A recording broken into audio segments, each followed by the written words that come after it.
Muy buenas noches. En nombre del Centro Latinoamericano para el Desarrollo de la Fisioterapia y la Kinesiología, quiero hoy presentar un sincero agradecimiento por su presencia aquí.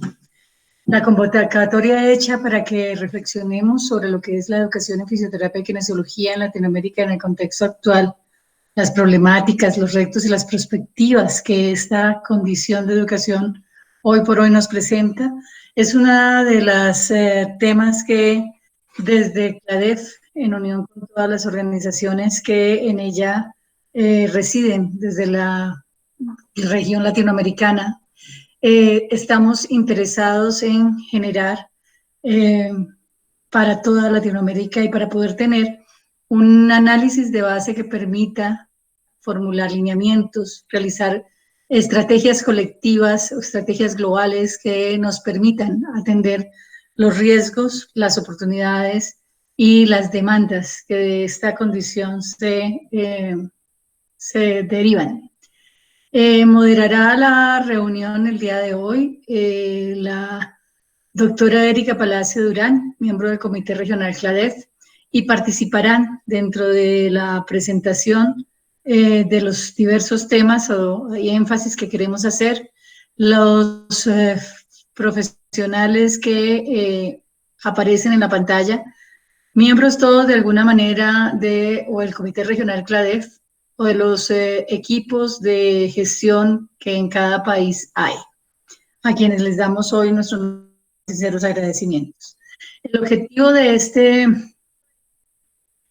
webinar es conocer las principales problemáticas y estrategias de solución utilizadas o proyectadas para enfrentar los retos de la educación en fisioterapia y kinesiología en tiempos del COVID a nivel de los países de Latinoamérica, unido a enlazar los retos y riesgos que se imponen en la educación en fisioterapia y kinesiología desde la perspectiva actual y en el futuro próximo, y, de ser posible, proponer acciones conjuntas y alianzas estratégicas alrededor de las soluciones propuestas. Iniciaremos con la situación actual de la educación a nivel de pregrado y posgrado en fisioterapia y kinesiología, un pequeño análisis de cómo esta pandemia nos ha llevado a hacer algunos ajustes, algunas adaptaciones ante las demandas de aislamiento y de condición de posibilidad de propagación del virus. Esta es la curva epidémica del COVID a la fecha de 14 de abril, día de ayer, del 2020.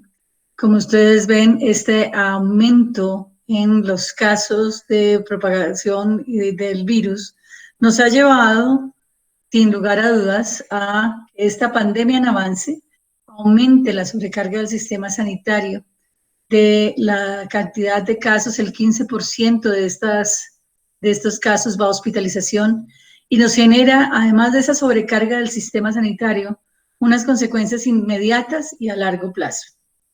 Consecuencias a las cuales la educación mundial se ha visto abocada. La crisis del COVID-19 nos ha llevado a modificar de una manera drástica el curso normal de los procesos educativos y nos ha obligado a realizar adaptaciones coyunturales que afectarán, sin lugar a dudas, el futuro inmediato y el futuro a largo plazo de los procesos de educación. Estos momentos de estrés y de demandas complejas que se han presentado hasta el momento es el momento en el cual el liderazgo de las organizaciones educativas y gremiales debe evidenciarse en la gestión en cada uno de los países, de tal manera que nos permita trazar un rumbo correcto, un rumbo que nos permita manejar las condiciones duras e impredecibles que se presentan. Estas organizaciones y líderes organizacionales a nivel de Latinoamérica y de cada uno de los países de Latinoamérica han estado trabajando todo lo posible para tratar con esta coyuntura. Sin embargo, es claro que no se tiene experiencia directa en liderar una crisis de esta magnitud y que es valioso sintetizar todo lo que sabemos para poder detectar, entre otras, algunas trampas y, ¿por qué no?, algunos factores de éxito que nos permitan tratar con esta condición. Son múltiples los procesos que se han presentado en los procesos de educación. Lo primero y tal vez lo más evidente es que nos ha tocado hacer un tránsito rápido de programas de formación que eran eminentemente presencial a programas de formación en línea, con muchos de sus cursos y contenidos. Esta condición de pasar de una modalidad presencial a una modalidad en línea, pues ha generado, sin lugar a dudas, unas adaptaciones que en algunos casos pueden ser exitosas y en otras pueden llevar al fracaso en el logro de las competencias o del logro de los objetivos de enseñanza. Porque hemos tenido que hacer este paso sin una reflexión previa sobre cuáles son los contenidos, qué contenidos son o no son posibles de disponer en unas modalidades en línea, cuáles son los requerimientos que se tiene para poder adaptar estos procesos de enseñanza presencial a enseñanza en línea y lograr los objetivos de aprendizaje. ¿Cuáles son los requerimientos? ¿Cuáles son las condiciones en las cuales se pueden brindar? ¿Cuáles son los logros de los objetivos de formación o de competencias que vamos a poder tener y que tenemos en la actualidad? ¿Cuáles son los objetivos de formación que efectivamente podemos suplir de manera en línea y cuáles no? ¿Cuáles son los alcances de este proceso de evaluación? Alcances que van a ir más allá seguramente del mismo momento de la pandemia, porque sin lugar a dudas, muchas de las cosas que hoy adaptemos a condiciones en línea, es viable que perduren en el tiempo en muchas de las instituciones que las adapten. ¿Y cuál es la evaluación que hacemos? ¿Y cuál es el nivel de calidad que obtenemos? Todos estos procesos que hemos adaptado sin una reflexión previa nos pueden llevar a condiciones de innovación y, ¿por qué no?, de logro de condiciones de mejora, pero por otro lado también nos puede llevar a una condición de afectar la calidad de los futuros profesionales y de su ejercicio profesional y por lo tanto a impactar el desarrollo social y el desarrollo de los sistemas sanitarios. En este momento, miles de estudiantes en Latinoamérica con procesos de formación en fisioterapia encuentran que estos procesos han sido suspendidos. Y esa suspensión va a llevar en el futuro próximo a dificultades o retrasos no solamente en el logro de las competencias o en el alcance de los objetivos formulados, sino que igualmente va a llevar a que se generen dificultades o retrasos para la graduación de los estudiantes que se encuentran en este último año. Y probablemente también en algunos países por condiciones de leyes que se generan desde los gobiernos para atender la pandemia, se podrá llegar hasta acelerar el proceso de graduación para ingresarlos a la fuerza laboral.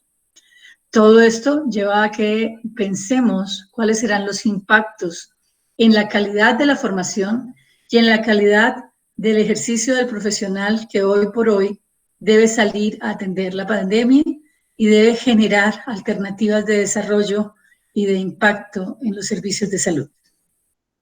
Además de esto, además de lo anterior, tenemos que a nivel profesoral la estabilidad de contratación docente también está en riesgo. En algunos programas se han suspendido contratos de aquellos profesores o académicos que tienen contratos no a término definido, no a términos fijos, sino simplemente contratos hora cátedra, que generan que este grupo de profesionales y de profesores estén en una condición de inestabilidad en su contratación y de proyección. Las relaciones con la tecnología son uno de los tantos elementos que tampoco hemos discutido, que es posible formar a través de simulación, que es posible formar a través de las comunicaciones vía web. Los procesos, como les decía, de admisión, retención y graduación, las relaciones y convenios institucionales, ahí pongo en línea las problemáticas que se presentan hoy por hoy con los convenios que se tienen con los sitios de práctica, fundamentalmente con sitios de práctica clínica o con sitios de práctica comunitaria, a donde nuestros estudiantes no han podido asistir y los profesores que las dirigen tampoco. Las relaciones internacionales en términos de las pasantías internacionales, porque algunas han tenido que ser suspendidas, otras han tenido que ser adelantadas o modificadas en todo su alcance. Y, por supuesto, en aquellos programas que cuentan con trabajos finales o tesis, hay muchos de esos trabajos que tienen que haber sido suspendidos o haber sido modificados en logros y alcances. La realidad, hoy por hoy, es que no sabemos cuánto durará esta pandemia, cuánto durará el cierre y el aislamiento y el distanciamiento físico en los diversos países y territorios que hoy nos congregan. Y como no sabemos con seguridad, tampoco hay elementos que nos determinen cuánto será el impacto a largo plazo. Sin embargo, es claro que sí se han hecho predicciones de más o menos cuánto tiempo va a durar afectado los principales sectores, los sectores comerciales, los sectores de viaje, de seguros, toda la condición de automóviles. Han hecho ya sus estimaciones y la mayoría de ellos dice que sus efectos o los efectos de esta pandemia van a durar aproximadamente hasta más o menos el tercer trienio del año 2021, tercer, cuarto trienio, finales del año 2021. Estos cálculos no se han hecho para el sector educativo, y menos para el sector educativo en salud, que es uno de los más golpeados hoy por hoy. Pero si uno hace análisis rápidos, fundamentalmente estamos pensando que el impacto sobre la educación de esta pandemia de hoy va a durar por lo menos hasta finales del 2021. Y algunos puede que inclusive sean más largos en procesos de formación, pedagogías, alcances de la formación y demás. Sobre todo cuando no nos hemos sentado a pensar sobre ello y no nos hemos sentado a definir hacia dónde vamos.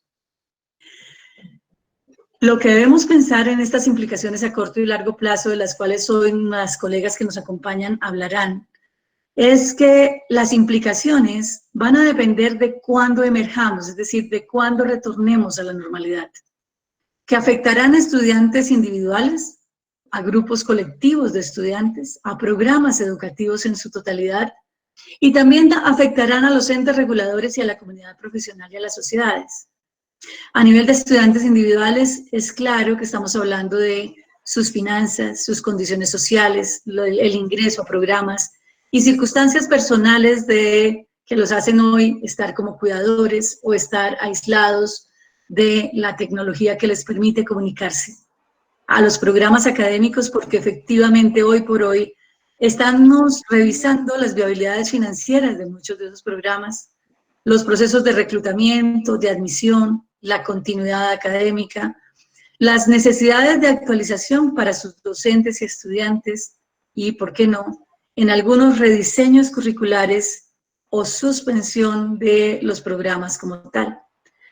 Y a los reguladores y agencias de acreditación, porque por supuesto tendrán que dar respuesta a los cambios que en los programas se presenten como consecuencia de la pandemia, de la adaptación que hagamos a ella y de las modificaciones o adaptaciones que hagamos en los programas.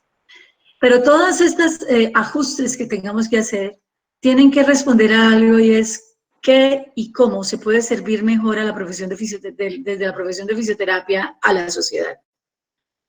En estos momentos se hace necesario que las organizaciones se preparen para manejar no solo los retos inmediatos, sino los efectos a largo plazo. Y ese es el objetivo de este webinar, y es que hablemos de los problemas que hoy se presentan, de las necesidades y de los retos que demandan, y por qué no, de una agenda general que haga énfasis sobre algunos ejes estratégicos en los cuales tendríamos que empezar a trabajar de manera inmediata. Yo invito en este momento a Verónica Aliaga, que es miembro de nuestro comité regional y representante por Chile, para que ella, desde su perspectiva, nos presente esas problemáticas que hoy deberíamos afrontar. Mil gracias. Buenas tardes a todos, a todas. Ya te lo pongo en grande, déjame cierro mi micrófono y ya. Bueno.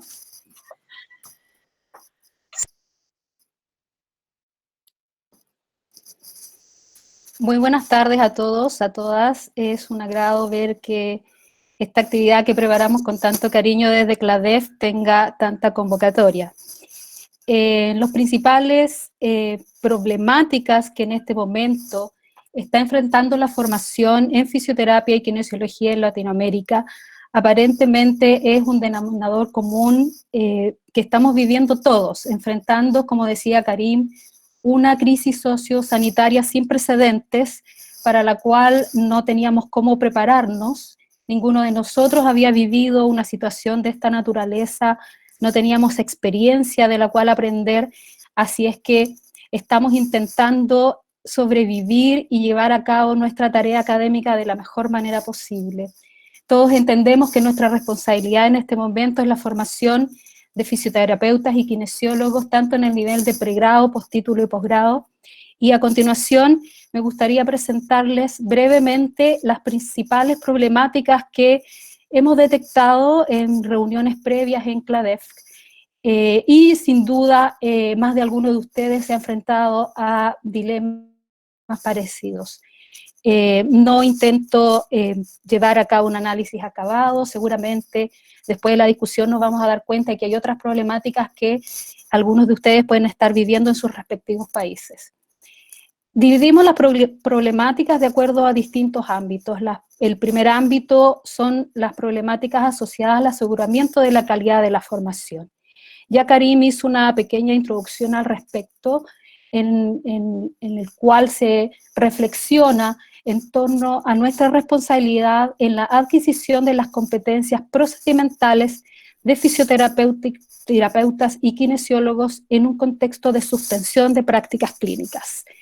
Por lo que hemos conversado y de acuerdo a los antecedentes que tenemos en la mayor parte de los países latinoamericanos, están suspendidas las prácticas clínicas o prácticas profesionales o cualquier otra actividad docente que sea en centros de salud. Entendemos de qué se trata y por qué se han tomado estas medidas. Sin embargo, los estudiantes, particularmente aquellos que están en los últimos años de su formación de pregrado, están en este momento en una situación dramática, sin poder completar su formación, y por supuesto eso va a tener sin duda alguna un impacto a corto, mediano y largo plazo que debemos prever. En segundo lugar, está también la posibilidad de analizar el impacto que esta pandemia está teniendo en la adquisición de competencias teóricas o en la adquisición de contenidos diversos en ciencias básicas y de otros tipos de asignaturas en un contexto de migración o tránsito desde las actividades docentes como las conocíamos hasta este momento a modalidades no presenciales. No hemos pensado y quizás aunque lo hayamos hecho no tenemos la respuesta certera al impacto que va a tener en la formación teórica esta vez de nuestros futuros profesionales en el ámbito de la formación de pregrado y por supuesto pensar en aquellos que se están formando en postítulo, en especialidades o en posgrado y que han venido haciendo en estas últimas semanas el intento por acoplarse de la mejor manera a actividades docentes en modalidades no presenciales, dejando atrás un modelo que todos conocíamos y que nos resultaba cómodo. En la siguiente diapo se presentan algunas problemáticas asociadas a las competencias docentes de los y las académicos.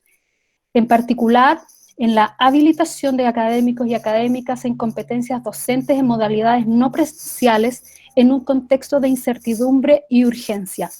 Como sabemos, y ya lo habíamos mencionado anteriormente, este escenario nos pilló de sorpresa a todos. Algunos de nosotros teníamos ciertas competencias docentes para ambientes virtuales, adquiridas previamente, por interés personal, por innovaciones docentes que habíamos hecho tanto en pregrado como en postítulo y posgrado, pero nunca imaginamos que de un momento a otro el 100% de nuestra actividad docente iba a tener que realizarse en modalidad presencial y más aún que íbamos a tener que diseñar o rediseñar programas de formación que estaban diseñados originalmente en modalidades tradicionales y en un lapso de 2 o 3 semanas tuvimos que transformarlo como pudimos a modalidades no presenciales. Como digo, aquellos y aquellas que estaban formados, que tenían interés en este tipo de modalidad a distancia, corren con ventaja. Pero hemos escuchado relatos, algunos súper angustiados de profesores que no tenían ningún tipo de habilitación en competencias docentes, modalidades a distancia, que han tenido que asumir esta tarea con urgencia, con angustia, con mucho estrés y obviamente en la incertidumbre de estar haciéndolo bien o no. Es distinto formarse en un contexto de tranquilidad, tomándose su tiempo para aprender, diseñando e implementando de manera paulatina a la situación que estamos viviendo en este momento todos los que estamos en la academia. Y lo otro es la disponibilidad de tecnologías y ambientes adecuados para realizar las labores docentes en espacios domiciliarios de cada uno de nosotros. Yo creo que aquí todos nos hemos detenido a reflexionar en mayor o menor medida los acomodos que hemos tenido que hacer en nuestros respectivos domicilios, desde el computador que teníamos o que tenemos, si es propio, si es compartido, si tenemos niños pequeños en casa que además están a su vez haciendo sus estudios escolares o universitarios en línea, si la señal de internet que tenemos en cada una de nuestras casas da abasto para tanto requerimiento, y por supuesto, en el ambiente, todo esto en un ambiente además de incertidumbre, de urgencia, de levantar procesos desconocidos en todo el ámbito, incluso en los ámbitos personales y familiares, que pocas veces son reflexionados o discutidos. Se asume que los académicos podemos hacer las tareas en los tiempos y en las calidades que se nos exigen,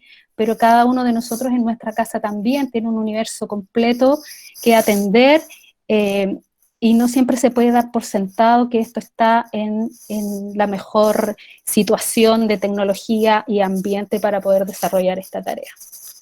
En la siguiente, bueno, y además, por supuesto, un ámbito que Karim ya mencionó, aquellos académicos que en este momento, producto de la situación sanitaria, han vivido o están viviendo escenarios de inestabilidad laboral, desvinculaciones, suspensiones de pagos de honorario, entre otros. En la siguiente diapositiva presentamos una problemática que yo creo que es la que más se ha discutido hasta el momento y que tiene que ver con el acceso equitativo de los estudiantes a una formación de calidad. Cada uno de nuestros países evidentemente tiene realidades socioeconómicas distintas y las universidades entre sí también los tienen, con perfiles socioeconómicos distintos de nuestros estudiantes.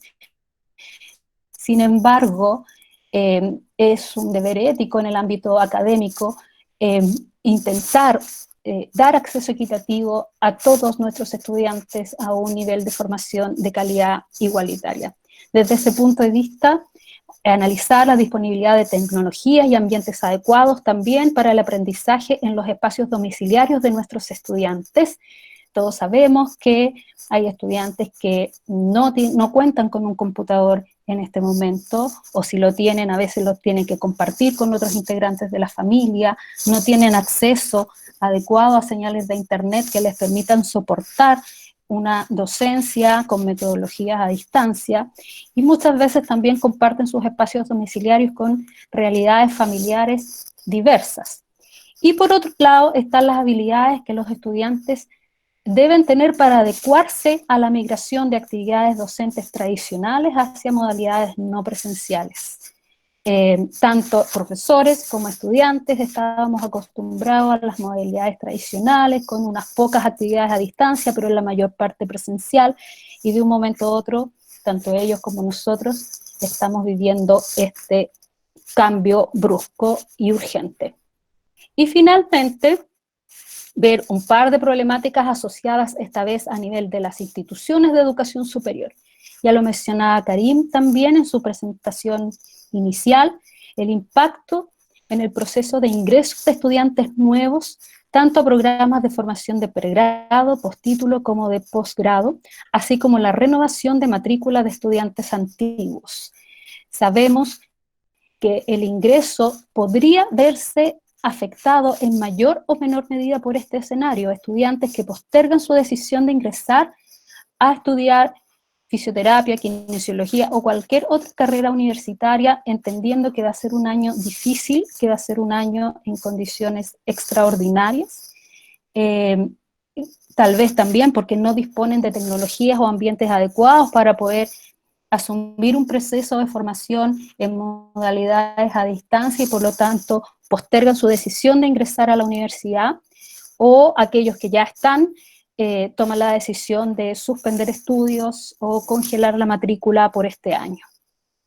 Y también el impacto que en la situación sociosanitaria actual puede tener o está teniendo en la ejecución de proyectos de investigación que ya están en curso asociados a nuestras respectivas instituciones, departamentos o escuelas de kinesiología o fisioterapia, y por supuesto en el proceso de postulación de nuevos proyectos a fondos concursables.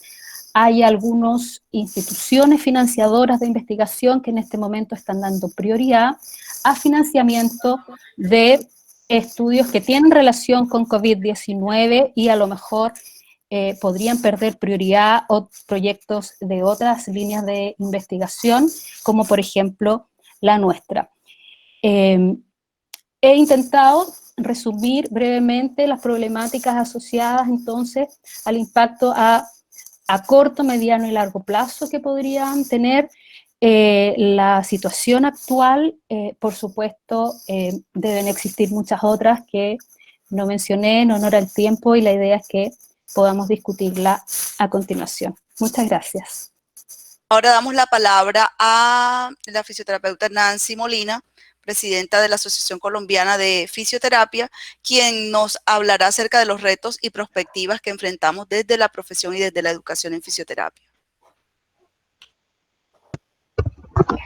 Gracias, Sandra. Buenas noches para todos y todas. Buenas noches. Sí, señora. Bien, entonces, en primer lugar, agradecer la invitación que se me ha hecho para participar en esta actividad muy importante. Así, pues, además interesante porque ya de entrada, escuchando las dos primeras intervenciones, ya quisiera más entrar en un diálogo, entonces voy a intentar en la propia presentación de pronto hacer unas conexiones con lo que ha sido planteado y mi expectativa en esta presentación tal vez es intentar puntualizar algunos aspectos ubicando sobre todo elementos de contexto que al final se constituyen en los escenarios en los que mayor o menor probabilidad digamos, algunos elementos que han sido ya colocados como un horizonte deseado, pues van a tener grandes retos, ¿no? Y que me parece que deben ser considerados en la idea de un plan de trabajo estratégico que entiendo es el sentido final de este ejercicio. Por supuesto que la sola participación en la reunión seguramente ya nos dará algunas pistas y algunos elementos para el trabajo cotidiano que muchos de nosotros realizamos. Yo soy docente de la Universidad Nacional de Colombia y quiero contarles que preparando esta presentación,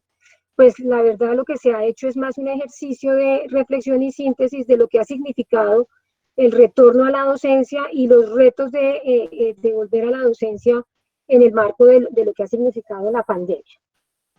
Bien, entonces yo coloco aquí algunas consideraciones generales que me parecen en todo caso importante para luego entrar en un elemento que considero que es lo particular en el caso de la formación, centrada en tres aspectos centrales que tienen que ver con el tema de las implicaciones de esta situación en términos del abordaje curricular, del tema pedagógico y del tema de lo que yo llamo las implicaciones entre docentes y estudiantes, que no es otra cosa que las implicaciones de las interacciones sociales en el marco del propio proceso educativo, y coloco allí algunas reflexiones para luego tratar de puntualizar cuál es como la centralidad o el debate en relación con este proceso de virtualización que, como ya ha sido colocado por las compañeras previamente, pues no fue un proceso planeado ni intencionado, sino que ha sido un proceso realmente impuesto, y eso ya de entrada marca un elemento que pues no puede ser pasado de lado porque significa pues que estamos abocados a él y no necesariamente lo estamos haciendo en las mejores, digamos, condiciones, pero pues la iniciativa de esta conversación es tratar de encontrar caminos de tránsito que nos permitan como darle la vuelta a esta imposición. Me parece importante entonces empezar por estas cuatro reflexiones de consideraciones generales, porque es una forma tal vez de decir que a esta reflexión hay que ponerle un contexto concreto y real, que en mucho marca las posibilidades finales de cuánto podríamos avanzar o no en el ejercicio. En primer lugar, decir que Hay que entender que este proceso se plantea, y sobre todo con las últimas, digamos, observaciones que se han hecho en los medios de comunicación, se debe entender que este es un proceso de temporalidad no precisa, es decir, esta imposición del ejercicio de la docencia en ámbitos virtuales, si fuera correcto llamarlo así, pues inicialmente se planteó como una cosa que podría ser de corto plazo, pero que hoy ya la evidencia nos plantea que tenemos que pensar que la tendencia nos lleva a una situación de mediano y largo plazo, como imposición, quiero insistir en eso. Si bien es cierto, como plantea Sandra, terminado esa temporalidad, evidentemente digamos, el dispositivo de la virtualidad seguramente habrá echado raíces y se anclará de manera diversa en cada uno de los contextos, pero me parece que ese tema de entender que no es un asunto emergencial, sino que es un asunto que realmente llega para quedarse e instalarse, pues ya nos coloca un elemento para entender esa realidad. Yo quiero ubicar allí de entrada 4 cuestionamientos centrales. Primero, quiero ubicar en esta reflexión que entender los procesos de formación en fisioterapia en este contexto no pueden ignorar la propia naturaleza de la pandemia como un elemento que puede ser entendido como un elemento que demarca una profunda crisis civilizatoria. Esto porque los procesos educativos no son solamente, entiendo yo, procesos orientados a una formación para un hacer o para el desarrollo de un conjunto de técnicas, sino que nosotros estamos hablando particularmente de la formación universitaria y ella tiene un vínculo con un ejercicio que pretende formar sujetos con capacidad de comprender el mundo en un momento histórico concreto con todas sus complejidades. Y en ese sentido vale la pena entonces decir que estamos en un momento histórico que nos plantea una serie de reflexiones en todos los planos, en el plano económico, político, social y cultural, y en ese sentido, como también ha sido colocado por muchos medios comunicativos, pues uno espera volver a la normalidad, pero pensando que esa normalidad ya no va a ser igual que antes. Es decir, el mundo está cambiando de una manera vertiginosa y ese necesariamente tendría que ser un elemento para decir qué tanto eso afecta o no los procesos de formación en fisioterapia, tal como los hemos conocido. En segundo lugar, esta pandemia además, y lo coloco como un elemento de referencia muy próximo, cuestiona las lógicas de organización de los modelos de servicio en términos de sus valores y sus lógicas de organización y funcionamiento. Y eso en particular para América Latina yo pienso que es un asunto que tenemos que ubicar, entre otras cosas porque también en otros escenarios ha sido planteado, fue mi tesis central de doctorado, el proceso educativo tiene que ser entendido en vínculo directo con la organización de la práctica profesional. La educación no es distante a ella y de hecho en ese vínculo es la práctica profesional la que ordena el proceso educativo. En ese sentido, uno diría que la crisis al modelo de organización de sistemas sanitarios en todas sus posibilidades necesariamente connota una crítica también y una crisis al propio proceso de formación, en tanto él se ha construido históricamente como un elemento que funcionaliza esa lógica que es cuestionada. Entonces me parece que es un elemento también que debe ser entendido para pensar esta coyuntura. En tercer lugar, evidentemente la pandemia va a modificar las demandas en salud en términos al tiempo que va a mantener asuntos que no logramos resolver. Quiere decir que la idea de la formación de esta profesión como una respuesta a la sociedad tiene que reconocer y mirar cómo esta condición tan coyuntural y tan crítica va a generar transformaciones importantes y debe tratar de dar cuenta de ello en los procesos que pretenda incorporar.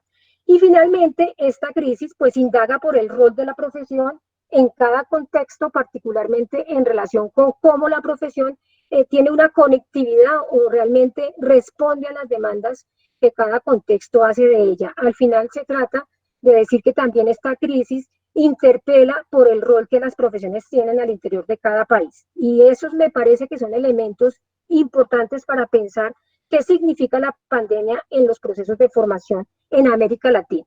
La siguiente, por favor.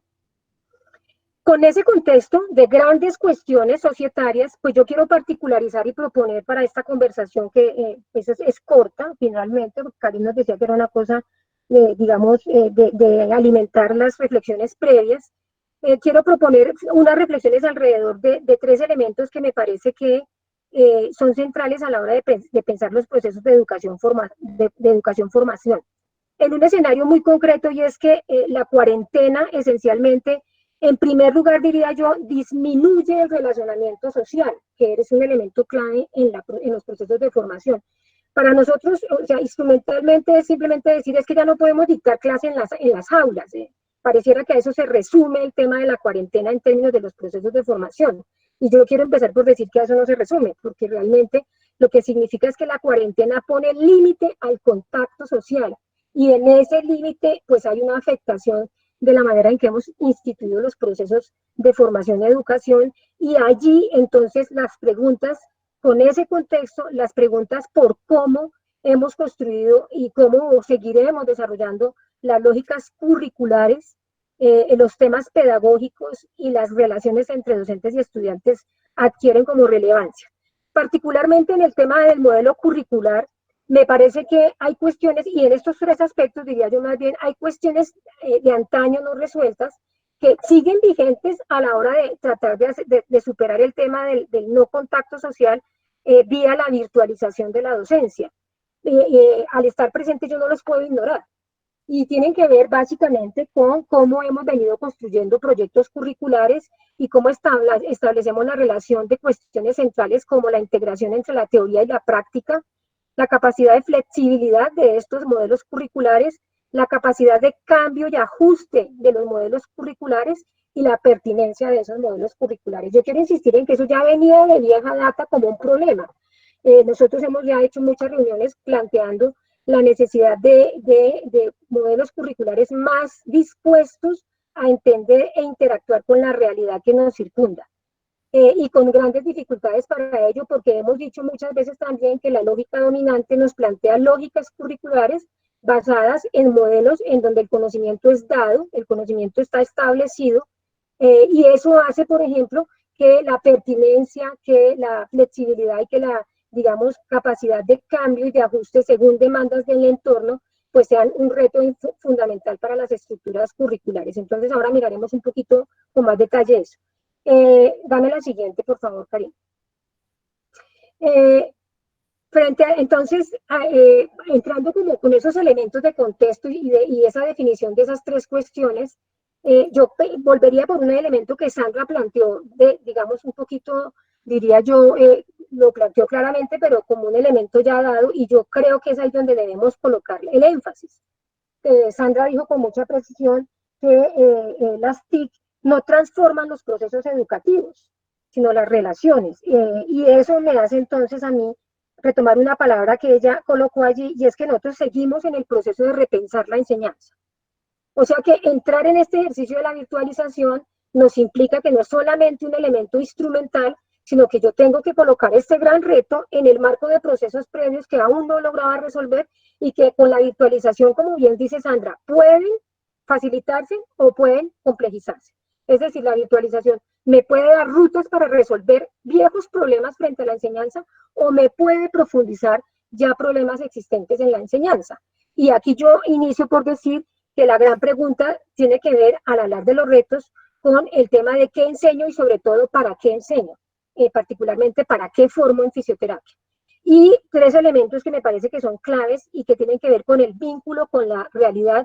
Y allí un elemento que me parece importante señalar es que nuestro vínculo con la realidad no se rompe ni se complejiza porque ya no tengamos prácticas necesariamente. O sea, yo entendería, destaco eso de las posibilidades del proceso de aprendizaje de la virtualización, que yo puedo incluso crear un escenario de virtualización que puede tener más vínculo con la realidad que una práctica presencial en el aula.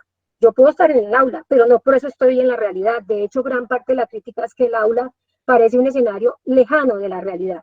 Entonces, esta pregunta por la realidad debería ser un orientador a la hora de discutir cómo en esta coyuntura de virtualización, esa pregunta tiene todo que ver todavía y yo tendría que tratar de construir respuestas alrededor de eso. En segundo lugar, que también fue colocado, qué enseñar y para qué está vinculado con el tema frente a la necesidad de una comprensión crítica de esa realidad. Y nuevamente, si la discusión de la virtualización pasa por una perspectiva muy instrumental, pues ese que es un reto no resuelto ya anteriormente se va a terminar complicando, en tanto pareciera que la virtualidad, colocado en escenarios tradicionales, se reafirma la idea de un escenario en donde se transmiten más bien datos que lo que se construye como un ejercicio dialógico entre varias partes que hacen parte, que interactúan en el proceso educativo. Ok. Entonces, y en tercer lugar, plantear como un elemento que también deberíamos considerar para pensar estos retos, en el tema de cuál es el lugar de esa realidad en el ordenamiento mismo del currículo, como un elemento clave, porque tradicionalmente la realidad termina siendo casi un elemento complementario cuando acudimos a la realidad como un escenario para reproducir o colocar conocimiento previamente establecido o necesidades previamente establecidas. Entonces, estas tres preguntas que, insisto, son de antaño, tienen validez en este escenario que nos impone el tema de la virtualización como única o modalidad central en el proceso de formación. En ese sentido, entonces, las preguntas pasan por la idea de preguntarnos para qué, cómo y hasta dónde se puede incorporar el aprendizaje virtual en el marco de la coyuntura actual. Yo creo que allí, por ejemplo, como tú ya fue colocado en el documento de CLADEF, hay una variedad en el área de América Latina, es decir, algunos pueden pensar que es posible hacer una apropiación del aprendizaje virtual para desarrollar plenamente los procesos de formación que están planteados en el corto plazo, digamos, para este año completar semestres y completar procesos digamos, de revisión de asignaturas, cumplimiento de créditos. Habrá otros que consideran que una parte, para algunos, ninguna parte. Entonces, esas preguntas son vigentes. Poder avanzar en esas preguntas, yo colocaría estos elementos para pensar entonces esta revisión frente al currículum, cómo resolver la tensión entre la vida, que aparece particularmente en esta coyuntura como una vida compleja y angustiante, y quiero señalar eso porque es un elemento clave en términos de los logros de resultados en el proceso formativo. En alguna conversación con alguna otra gente se planteaba claramente que la condición emocional hoy en día es una barrera para el aprendizaje, o sea, más allá de la capacidad y del interés de docentes y estudiantes por apropiar la herramienta, la pregunta es que este contexto es un contexto de mucha incertidumbre para todos los sujetos, y ese es un elemento clave en términos de cuánto ello facilita o limita o exige, si es el caso, el desarrollo de los procesos formativos. Karin, ¿me regresas la diapositiva, porfa? Entonces, me parece que ese es un elemento importantísimo en términos de entender que esa vida de hoy en día, esa realidad concreta es extremadamente compleja.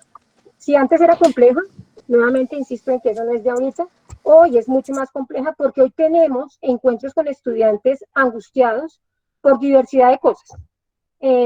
Por la situación propia de la familia, ya lo decían acá, porque tienen que tener unas labores que antes no tenían de cuidado, tienen una serie de responsabilidades, simplemente están limitados en su interacción, y eso, digamos, genera una carga emocional importante, y eso debe ser considerado a la hora de diseñar este tipo de experiencias. Segundo, que me parece clave frente a los currículum, preguntar por su flexibilidad, y aquí me parece que hay un elemento sustantivo tanto instrumental como de un orden más trascendental. Hoy el concepto de tiempo en el proceso educativo es otro, y creo que con dificultad, digamos, podríamos definirlo.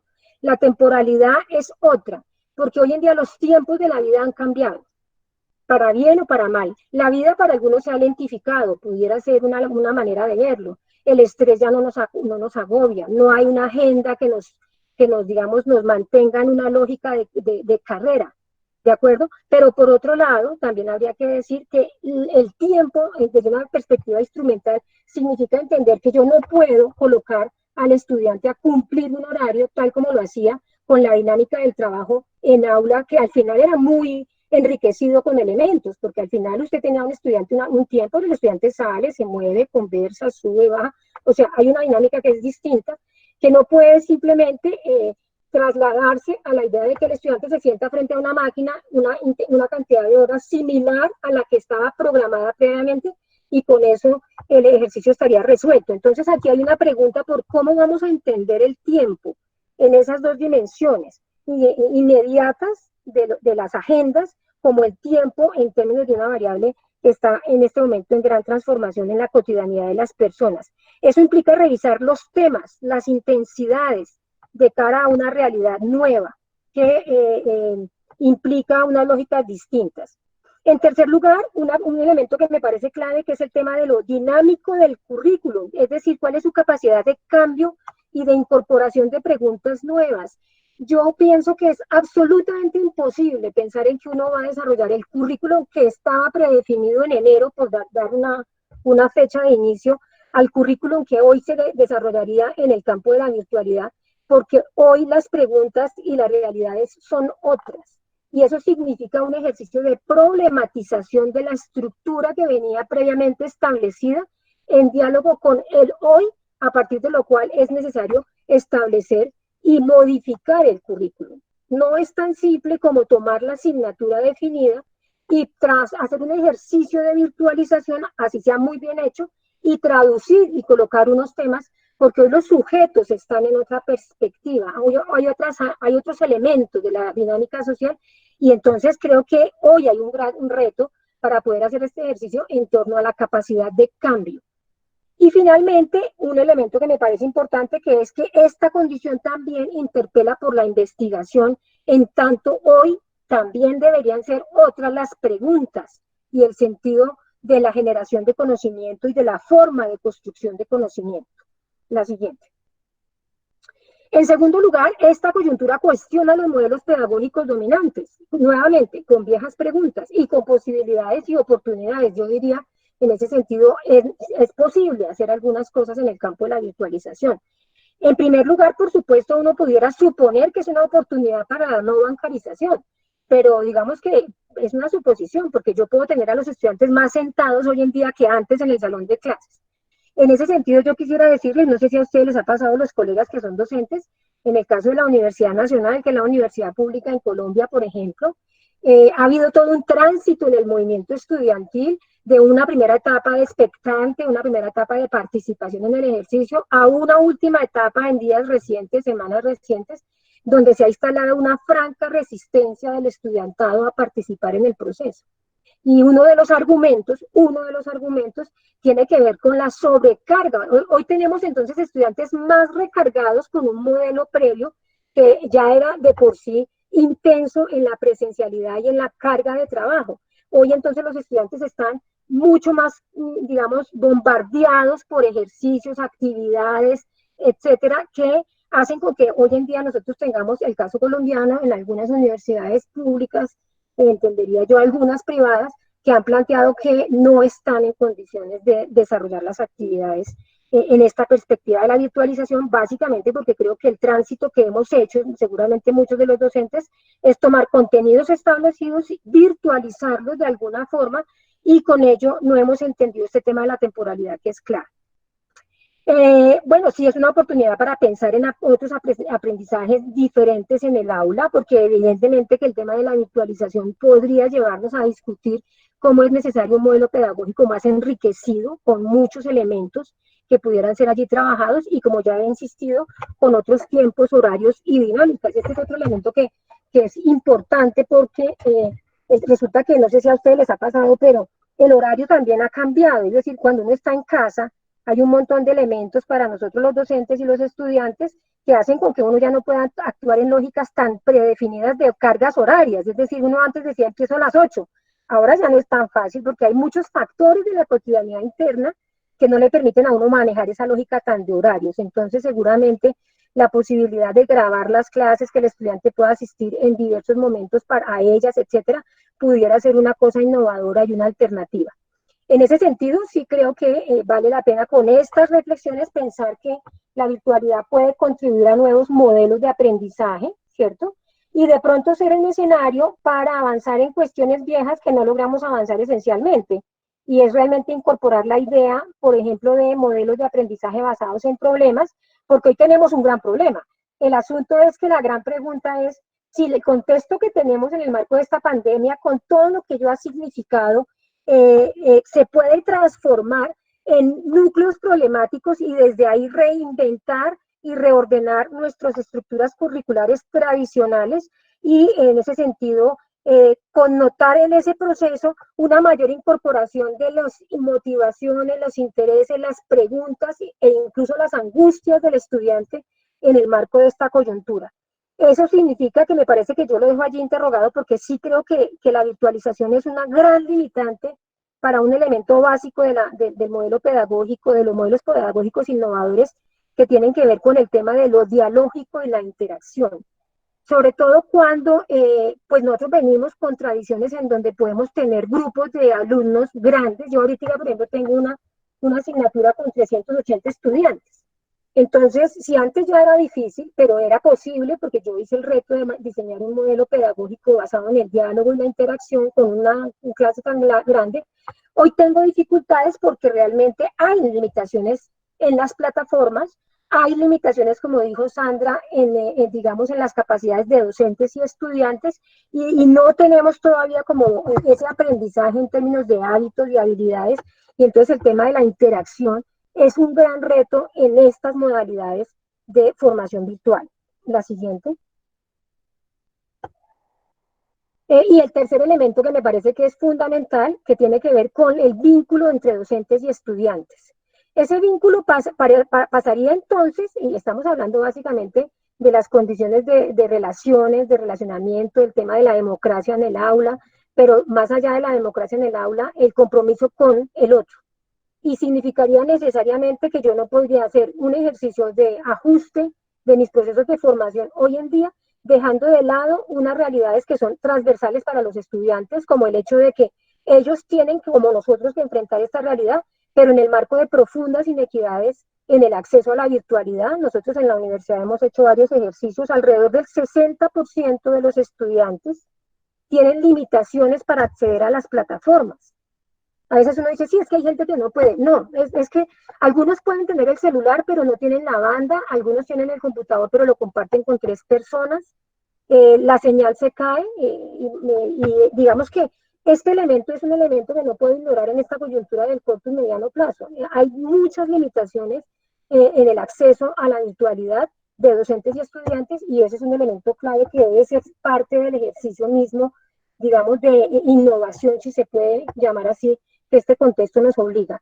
Segundo, pues además, más allá del tema de la virtualidad, pues hay grandes complejidades en la materialidad de la vida de docentes y estudiantes, y ese es un elemento que sin lugar a dudas también afecta y que tendría que estar también en el marco de las preocupaciones, y hay un ambiente de miedo, zozobra y aislamiento que afecta el proceso educativo. La siguiente, Karen. Amenazas, o sea, esos, para mí yo lo estoy colocando, si ustedes se dan cuenta, como retos. Esos son retos. Yo no estoy diciendo con eso ni que se pueda ni que no se pueda, sino que hay que hacer un ejercicio. Vamos a tener que transitar eso, por lo menos en el corto y mediano plazo, pero yo hago una llamada de atención en que esos aspectos deben ser considerados. Amenazas que yo ubico, algunas las ubicó Sandra, no me voy a detener demasiado en eso, pero por supuesto que hay una amenaza general para América Latina, porque nosotros estamos en general con un desfinanciamiento del sector educativo. Y eso significa que esta situación seguramente va a profundizar distancias entre instituciones públicas y privadas, entre regiones, entre grupos, y va a ser una amenaza para que podamos desarrollar un proceso en la mejor forma posible.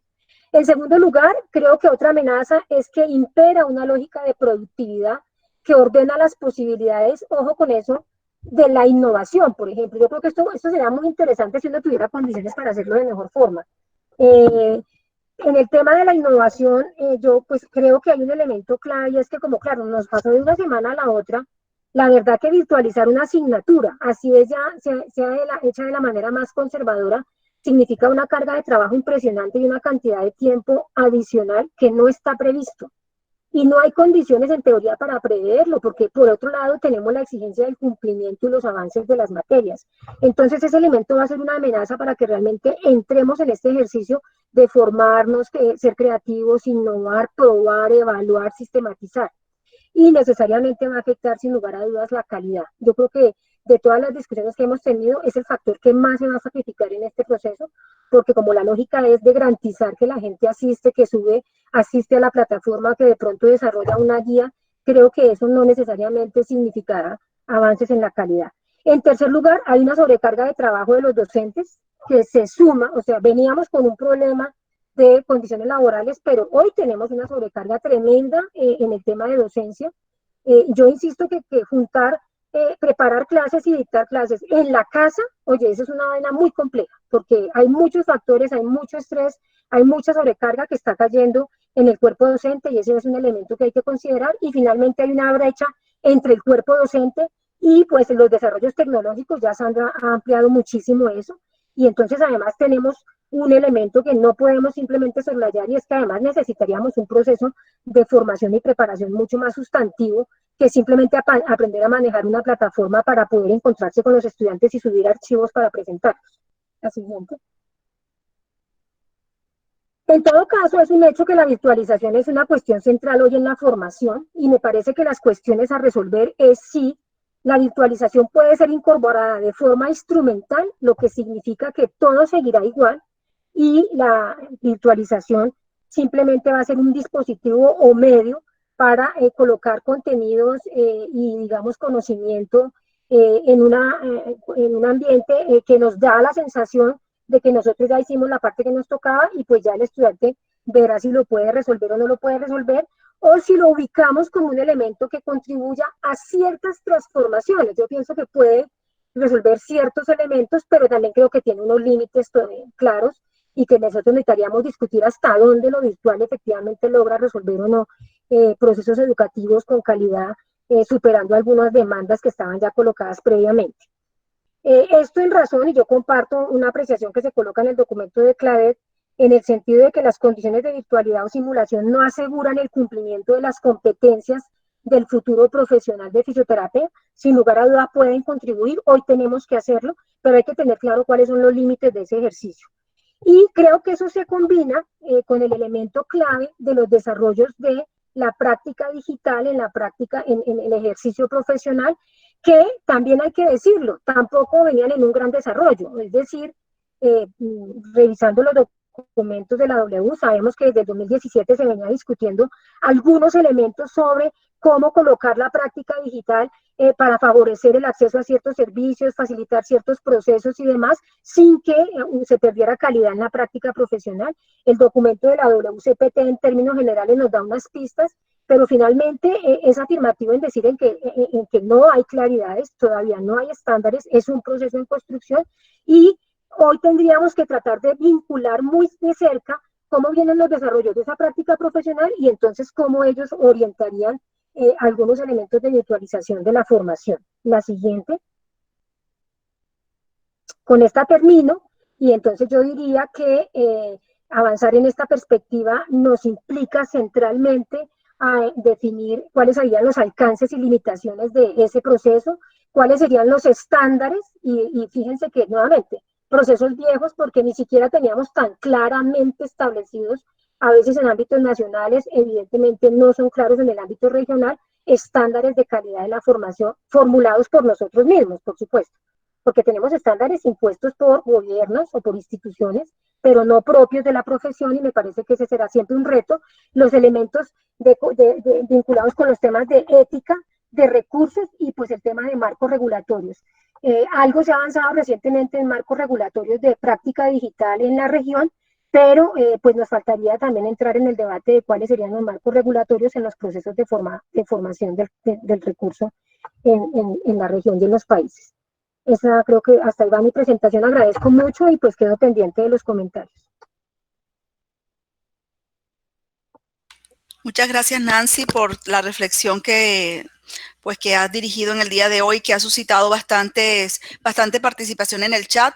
Tenemos ya muchas preguntas, participaciones que han solicitado. Sin embargo, vamos a dar, ya pues para finalizar, vamos a darle la palabra a Rosmi, quien nos va a hablar sobre los principales retos a los cuales nos vamos a enfrentar y cuáles serían ese plan de acción que debemos construir de manera conjunta. Y al final damos cabida a todas las preguntas y aportes que nos han dado las personas que están participando. Buenas noches, ¿qué tal? Agradezco la oportunidad para realizar la presentación. Voy a tratar de acelerar un poquito por el tema del tiempo, así que Karim, por favor, pasamos a la siguiente. Bueno, hemos visto varios titulares con respecto a el tema de la virtualización y la pregunta sobre si esta educación virtual es de calidad o no, como ya se ha planteado anteriormente. por algunos programas que se han presentado, ¿no? Y tenemos pues algunas entidades que nos ayudan a regular estos temas de calidad, ¿no? El tema de las entidades pertenecientes al gobierno y el tema de los organismos propios de las universidades, y tenemos algunas otras entidades que colaboran con este tipo de regulación de la educación, ¿no? Y dentro de estos están las asociaciones gremiales, están los colegios profesionales y además está la UNESCO, ¿no? Entonces es importante tener en consideración todo esto. Pasemos al siguiente, Karim. Entonces hay algunas medidas públicas que se han tomado de forma general en los diferentes países para reaccionar o para poder llevar de una forma adecuada todo este proceso de implementación de la virtualidad en cuanto a la educación, ¿no? Entonces se han activado comités de coordinación en cuanto a los organismos rectores de educación para ver qué medidas, se ha capacitado además el uso de plataformas de enseñanza online para instituciones que lo requieran, y esto se ha dado en muchos países. Hay algunos que se ha dado solamente para instituciones públicas, asignación de presupuesto para el fortalecimiento de la educación virtual, sobre todo en la educación pública, alianza con instituciones de educación superior para la difusión de buenas prácticas, ¿no? Aquellas que ya tenían experiencia con respecto a estos temas de virtualidad, pues han servido también de modelo para otras universidades, y actualización de planes de contingencia por las instituciones, ¿no? Y esto va a depender de la autonomía universitaria y de cómo ellos han visto también la forma de trabajar planes estratégicos que puedan ayudar a continuar con la educación. Y beneficios para los estudiantes que van desde temas de extensión de planes de tiempos de matrícula, y también la facilidad económica y de ciertas alternativas que les permitan el acceso a los materiales, porque no, como mencionaban, no todos cuentan con un computador o tal vez con la banda suficiente para poder descargar el material o estar conectados más tiempo. Pero hay algunas medidas de contingencia que han servido para beneficiar a los estudiantes con respecto a la adquisición de material de las clases. Siguiente. Entonces, hay unos criterios que se deben cumplir para las instituciones de educación superior. Perdón si se me va la voz, ando medio afónica, y dentro de esto va el desarrollo de adaptaciones no presenciales en las asignaturas de los programas académicos, porque como mencionaban, ya tenemos una malla curricular establecida en su mayor parte en un entorno presencial, y ha tenido que haber un análisis de estas y de los contenidos de los cursos para poder realizar estas adaptaciones a estas mallas curriculares.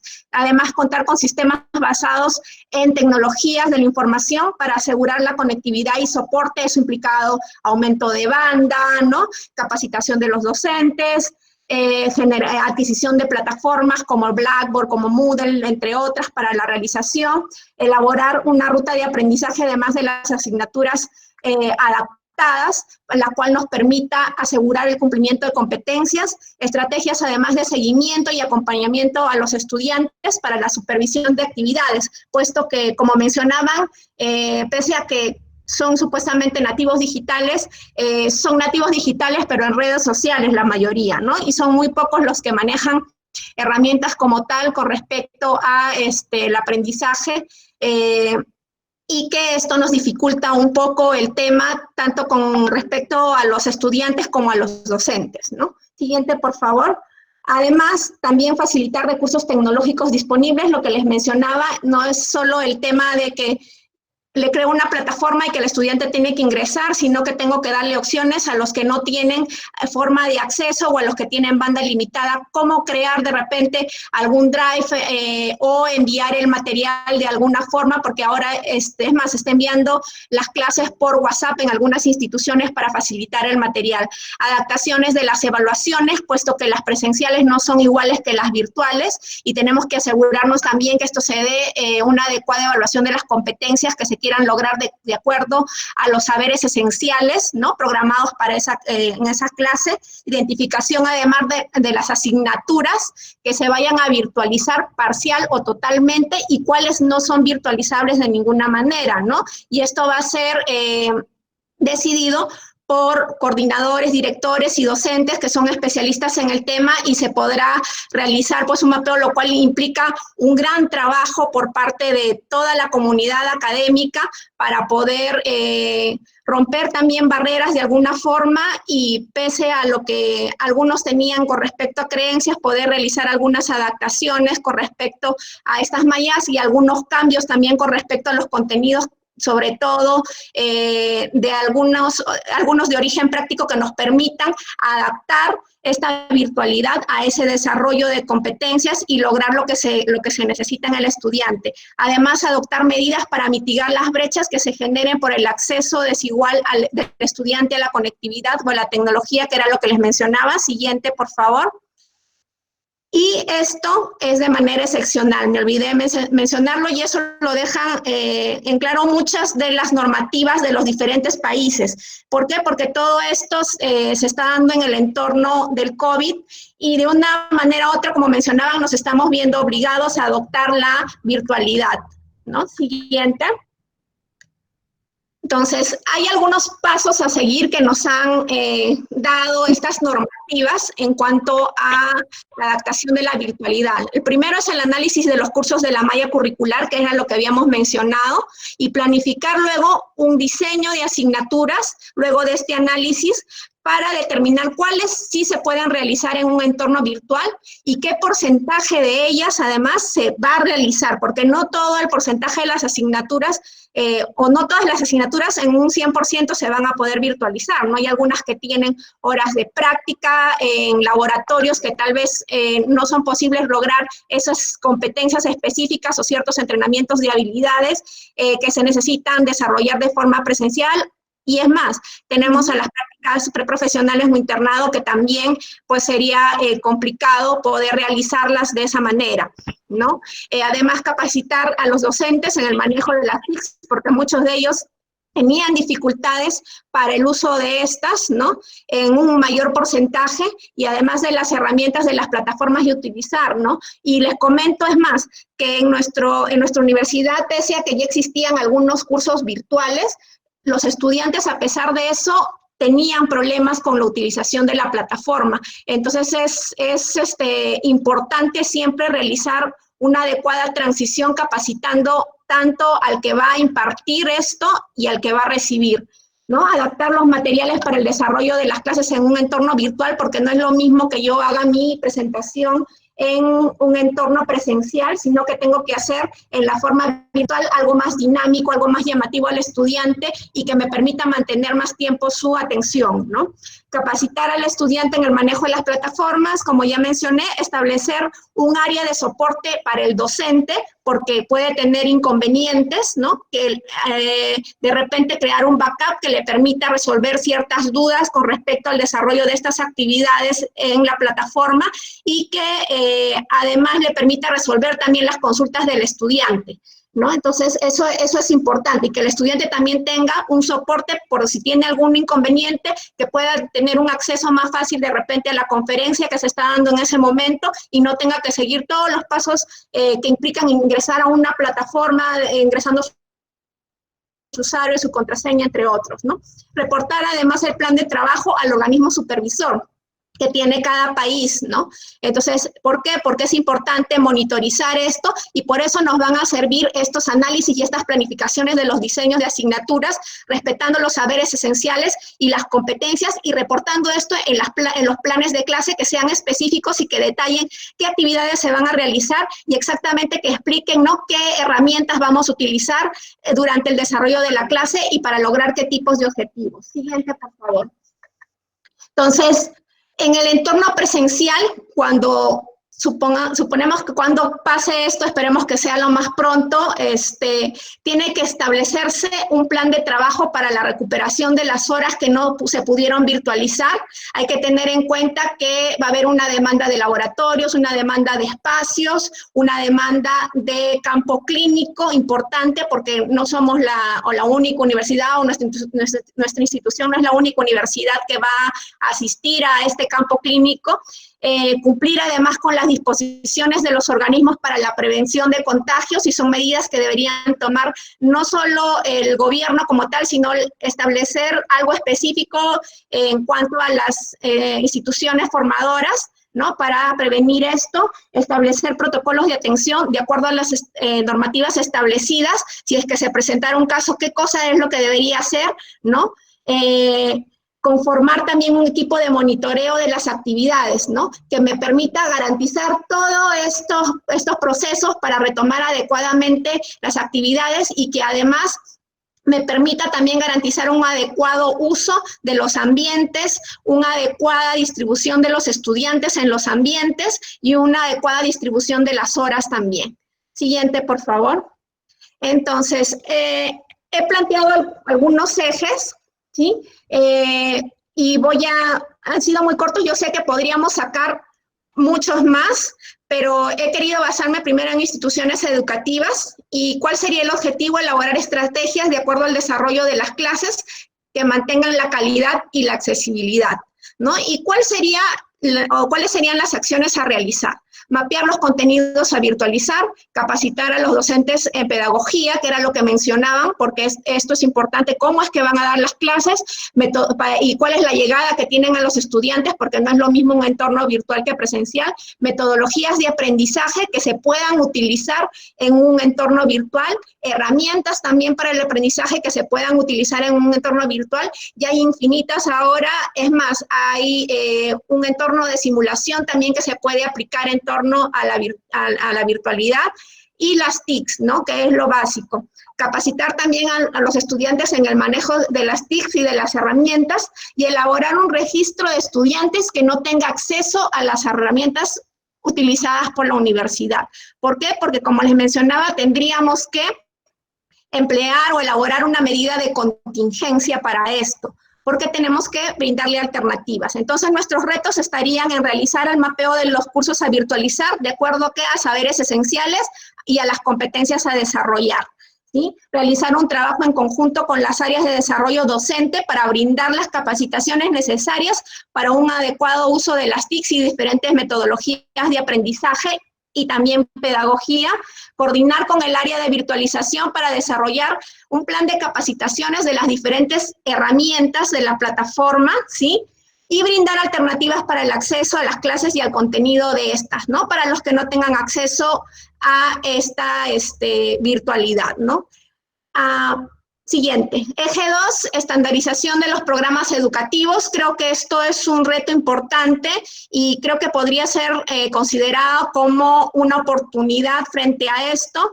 Y no sé si en sus países se está trabajando, bueno, al menos en Perú no se ha dado, pero yo creo que aprovechando aquí la oportunidad de que hay varios en conexión, sería importante trabajarlo.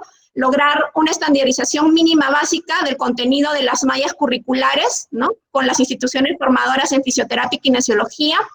Y el proyecto sería elaborar una base de datos de las autoridades académicas de las casas de estudios en cada uno de los países miembros.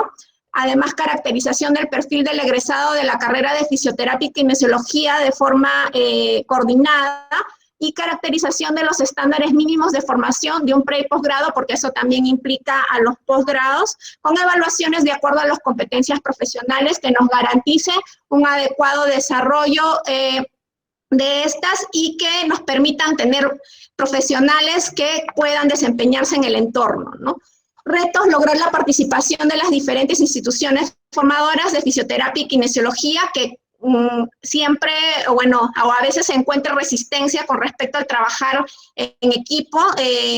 Sobre esto, realizar un trabajo en conjunto también con las diferentes instituciones, por lo tanto, y llegar a un acuerdo sobre los contenidos básicos comunes para la carrera, ¿no? Sabemos que hay autonomía universitaria, pero sería importante poder generar algunos puntos que creemos que deberían ser esenciales y que también esto nos permitiría hacer más fácil de repente el traslado de estudiantes entre casas universitarias, ¿no?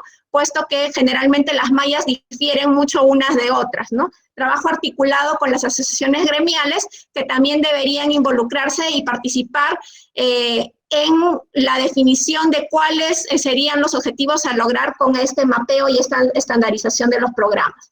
El eje 3, fisioterapeuta frente a la salud pública, ¿no? Hay que incluir y fortalecer las materias que aborden los temas de salud pública actuales, puesto que se está presentando un entorno en el cual necesitamos nosotros adaptar el contenido de nuestra formación a este entorno actual. ¿Por qué? Porque justo conversábamos en las reuniones de CLADEF y nos mencionaban que había, por ejemplo, un déficit en cuanto a formación en fisioterapia cardiorrespiratoria o de repente en salud pública, ¿no? Actividad física y prescripción del ejercicio en algunas otras mallas, y sería interesante, pues, de repente incluirlas en las que no tengan y reforzar las que ya existen, porque es más, ahora se van a necesitar más profesionales con respecto a esos temas, ¿no? Y en un futuro también, porque esto pues va a ir dentro de un proceso de recuperación que va a extenderse un poco, ¿no? Retos, trabajar con los docentes especialistas en salud pública y el trabajo articulado con asociaciones gremiales y organismos del gobierno que nos permitan, ¿no?, saber cuáles son las necesidades y que nosotros también podamos formar profesionales que cubran estas necesidades de nuestra comunidad, ¿no? Siguiente. El eje 4, prácticas en ambientes especializados y campo clínico, que es lo que tenemos como reto importante para poder cubrir, ya que algunos de estos no se pueden realizar pues en forma virtual, y tenemos nuestro objetivo con respecto a esto es cumplir con las competencias necesarias en los estudiantes y egresados, y las actividades serían asignar actividades con respecto a estos estudiantes, por ejemplo, los de campo clínico, que nos permitan reforzar las competencias del estudiante. Y estas actividades podrían ser análisis de casos, de repente análisis de imágenes, análisis de videos que nos permitan reforzar las competencias, o videos con entorno virtual, ¿no?, que nos permitan también reforzar el análisis o algunas habilidades que ellos ya aprendieron y reforzarlas de alguna manera en el espacio que ellos tengan en ese momento. Elaborar además un plan de trabajo para la recuperación de las prácticas en ambientes simulados, porque tal vez en primera instancia no vamos a poder regresar a las sedes hospitalarias y los vamos a tener que, es más, a nuestros espacios físicos regresar progresivamente, ¿no? Y eso también puede extenderse a laboratorios especializados, y eso es algo que se tiene que mapear con los docentes especialistas para poder dar opciones de trabajo, ¿no? Realizar planes de trabajo en base a posibles escenarios para la práctica de campo clínico, y esto implica retos. Mapear y monitorizar esas actividades realizadas en base a planes de trabajo, porque no se trata simplemente de decir yo voy a realizar esto, pero no tengo mapeado cómo es que lo voy a realizar, de qué manera, qué herramientas voy a emplear y cuáles son mis objetivos, qué competencias debo cumplir yo con estas actividades, ¿no? Además, contar con los ambientes disponibles para el número de horas a recuperar, lo cual va a estar también complicado. Por eso es que tenemos que realizar una adecuada evaluación y realizar también una adecuada distribución de estos ambientes. Acceso a campos clínicos a corto plazo, lo puse entre comillas, porque esto es muy subjetivo y relativo, depende también de los países, de los entornos, y va a depender también de qué significa a corto plazo, ¿no? A corto plazo generalmente va a ser desde que termine la cuarentena o esta restricción de movilidad hasta cuando se nos permita pues regresar de alguna manera a las aulas, ¿no? O a los campos clínicos, y eso es algo que tenemos que tener en cuenta y mapearnos diferentes escenarios que podamos tener como opciones para poder resolver esa situación. Y todo esto, Karina, en la siguiente, ¿no? Basado en ¿qué? En el derecho a la educación, ¿no? Porque debe haber una continuidad y debemos buscar pues opciones alternativas que permitan a nuestros estudiantes seguir formándose y que puedan cumplir también con las competencias requeridas, ¿no? Y gracias, eso es todo. Bueno, muchas gracias, Rosmi, por tu intervención. Ahora, pues, hay unas preguntas que ya habían escrito en el chat.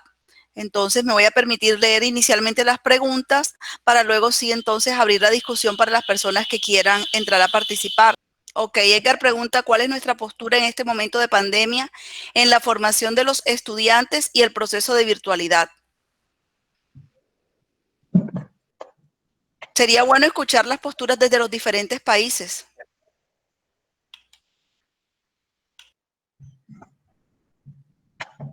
Sí, no sé si se hace desde los países porque creo que no logramos tener tal nivel de articulación. No. Yo creo que lo máximo que podríamos de pronto es conocer algunas posturas de algunas instituciones, se me ocurre. Sí, claro. De pronto ni siquiera de instituciones, incluso de profesores o de personas que están, porque no necesariamente representan en su opinión lo institucional. Pero fíjate, ese punto lo trascendente que es, porque entonces nosotros tenemos muy posiblemente procesos de formación por programas que no tienen siquiera construido un sentido compartido del proceso formativo. Y en ese sentido, Claro. y en esa perspectiva, una definición del lugar de la virtualización. Comparto que ese realmente es la realidad más común. No, yo no digo que es la realidad más común, solo expreso que pueden ser posiciones personales también. Sí, igualmente. Porque, Yo creo que en Perú, hay el mayor porcentaje de instituciones ha decidido virtualizar gran parte del contenido, ¿no? Pero hay instituciones, sobre todo varias que se encuentran en provincias, que han decidido posponer el inicio de clases, ¿no? Para el siguiente semestre. Entonces, y eso va a partir no solo de un tema de aceptación o no de la virtualidad, sino también de que si cuenta o no cuenta con las herramientas suficientes para poder brindarle el soporte adecuado a los docentes en la realización de sus clases y a los estudiantes también al recibir estas, ¿no? Entonces, son varios los factores que van a jugar ahí para poder también no solo tener una postura con respecto a eso, sino poder tomar acciones y poder brindar una solución frente a esta situación, ¿no?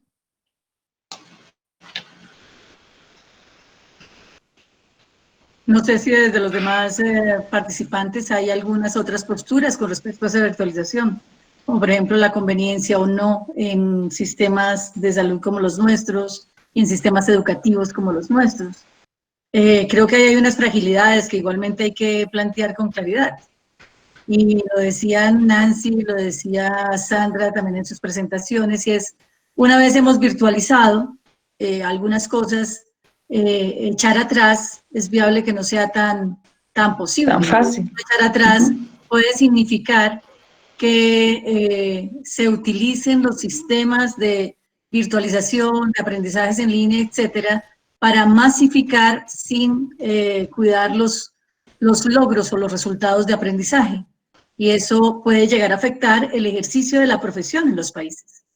Si hemos logrado eso, pues obviamente el día de mañana la exigencia sobre cubrir muchas más personas con los mismos recursos en términos de aprendizaje y de enseñanza, estoy hablando específicamente del talento humano. Hablo, por ejemplo, de universidades como la que yo estoy, tiene congelada la planta hace 35 años o más. Significaría que eso podría ser una exigencia en términos de productividad, que hacía referencia a Nancy, y que generaría igualmente, o puede llegar a generar algunos desfases. Creo que el término de virtualizar o no virtualizar, de hacer aprendizajes en línea o no, pasa por un poco más allá y es pensar cuáles serían las estrategias que como país y como profesión, porque aquí nos afecta a todos, afectan los procesos de formación, afectan los procesos del ejercicio profesional posterior, tendríamos que estar haciendo para lograr que la profesión se posicionara y no solamente se masificara, porque la masificación puede llegar a ser buena si tuviéramos los impactos necesarios en nuestro ejercicio. Entonces creo que hay muchas más cosas sobre qué pensar en términos de qué es eso de formar en términos virtuales o en términos en línea, o qué es un aprendizaje en línea, y cómo eso puede llegar a tener condiciones buenas o malas, dependiendo de las acciones que estratégicamente adelantemos como gremio y como educación y como educadores. Viviana Pérez está pidiendo la palabra.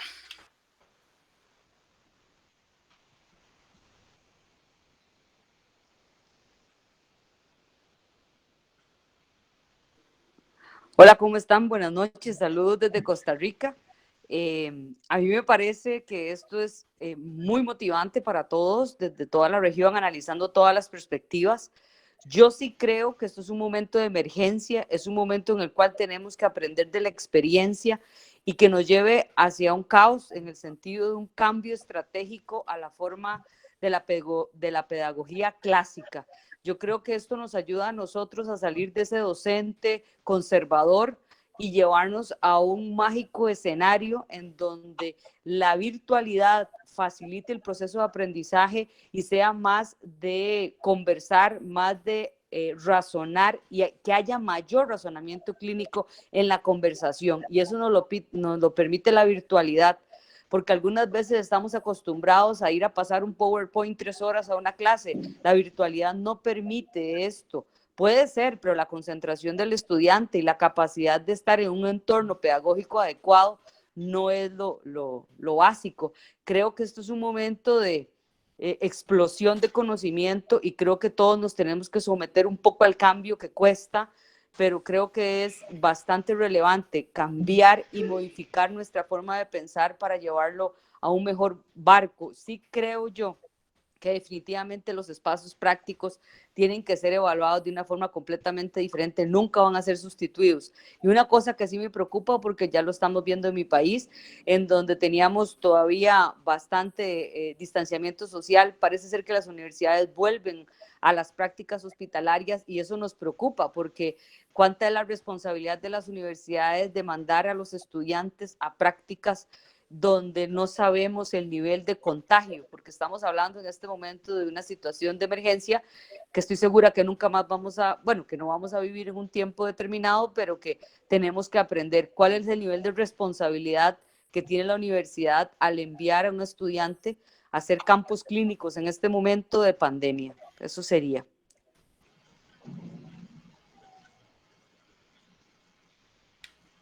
Ok, Edgar estaba pidiendo la palabra. Sí, lo que yo quería plantear era específicamente parte de lo que está diciendo Viviana y que planteaba Sandra, que entrar a las metodologías virtuales no es un proceso de fácil acceso. Tenemos a los estudiantes enfrentados a 6 y 7 clases de 2 horas durante un día, donde el estudiante, en este momento nosotros acabamos de estar sentados 2 horas y 20 minutos y después de las 2 horas y 20 minutos donde el estudiante esté al frente con 7 profesores diferentes, con una carga excesiva de trabajo, con unas clases planas, que a veces sean de solamente el paso de la cátedra del PowerPoint, como mencionaba Viviana, y no unas estrategias pedagógicas que realmente permitan que el estudiante interactúe, va a ser un proceso muy difícil. Por eso decía, ¿cuál es nuestra posición en términos de que estamos manejando unos currículos llenos de contenidos de horas, donde el estudiante va a estar sentado al frente del computador, interactuando netamente con el computador, sin unas estrategias claras en este momento? Entonces me parece que el riesgo del aprendizaje del estudiante en este momento es altísimo en términos de las competencias que queremos lograr. Entonces es lo que yo pongo sobre la mesa en este momento. ¿Puedo intervenir? Sí, claro.